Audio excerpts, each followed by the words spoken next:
ब्रह्मा जी ने कहा, हे नारद, जब आपने यह बात कही तो भक्तों पर कृपा करने वाले भगवान महेश्वर ने उस बालक से युद्ध करने का निश्चय किया। भगवान त्रिनेत्रधारी शिव ने विष्णु जी को बुलाकर उनसे परामर्श किया और फिर विशाल सेना के साथ देवताओं सहित गणेश के सामने उपस्थित हुए। तब सबसे पहले महाबली देवता शिव की शुभ दृष्टि से प्रेरित होकर उनके चरणों का ध्यान करते हुए युद्ध में प्रवृत्त हुए। अत्यंत पराक्रमी भगवान विष्णु उस बालक से युद्ध करने लगे। तभी पार्वती द्वारा दिए गए अस्त्रों से सुसज्जित और शिवस्वरूप वीर बालक गणेश ने देवताओं को डंडे से मारना शुरू किया। शक्ति देवी के वरदान से बलशाली वह बालक विष्णु पर भी प्रहार करने लगा। हे मुनिवर, गणेश जी के डंडे के प्रहार से विष्णु सहित सभी देवताओं का बल क्षीण हो गया और वे युद्ध से पीछे हटने लगे। शिवजी भी अपनी सेना के साथ लंबे समय तक युद्ध करते रहे, परंतु उस बालक को अत्यंत भयंकर देखकर वे आश्चर्यचकित हो उठे। शिवजी ने सोचा, इसे छल से ही हराया जा सकता है, अन्यथा यह पराजित नहीं होगा। ऐसा विचार करके वे सेनाओं के मध्य खड़े हो गए।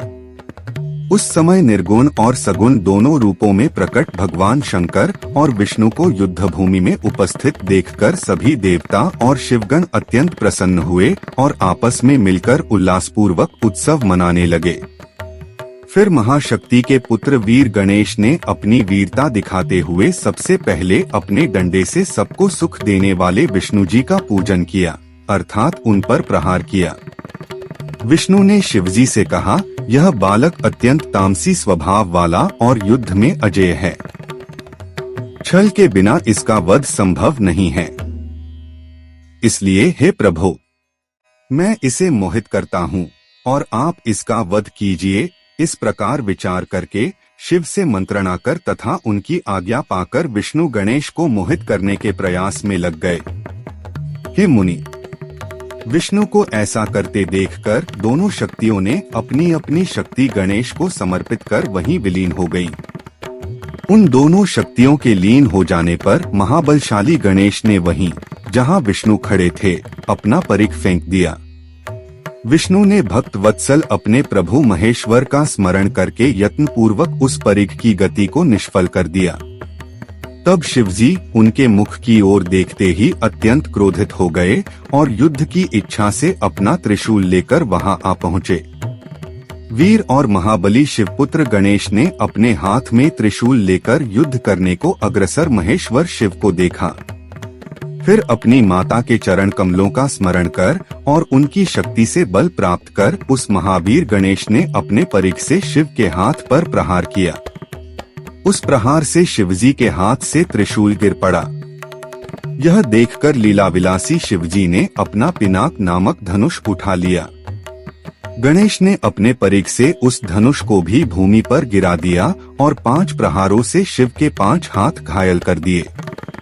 तब शंकर ने पुनः त्रिशूल उठाया और लौकिक व्यवहार प्रकट करते हुए मन ही मन कहने लगे, अहो, जब मुझे ही इतना कष्ट हुआ है तो गणों की क्या दशा हुई होगी।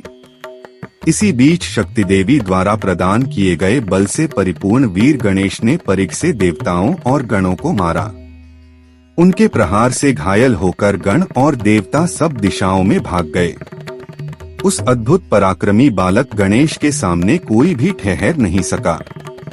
विष्णु ने उस गण को देखकर कहा, यह वास्तव में धन्य है।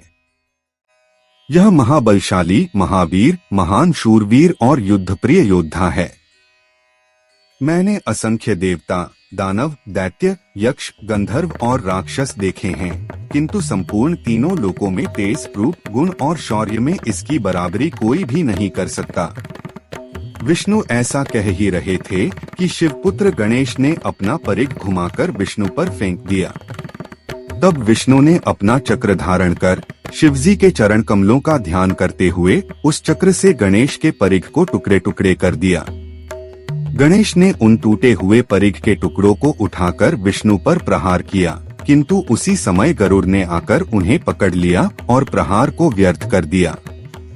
इस प्रकार गणेश और विष्णु दोनों महान योद्धा लंबे समय तक युद्ध करते रहे। फिर वीरों में श्रेष्ठ और बलशाली शक्तिपुत्र गणेश ने शिवजी का स्मरण कर अनुपम लाठी उठाई और उससे विष्णु पर प्रहार किया। विष्णु उस प्रहार को सहन न कर सके और भूमि पर गिर पड़े, किंतु वे तुरंत उठकर फिर से शिवपुत्र गणेश के साथ संग्राम करने लगे। इसी बीच अवसर पाकर पीछे से आकर शूलधारी भगवान शंकर ने त्रिशूल से प्रहार कर गणेश का सिर काट दिया। हे नारद, जब गणेश का सिर कट गया तब गणों की सेना और देवताओं की सेना निश्चिंत हो गई।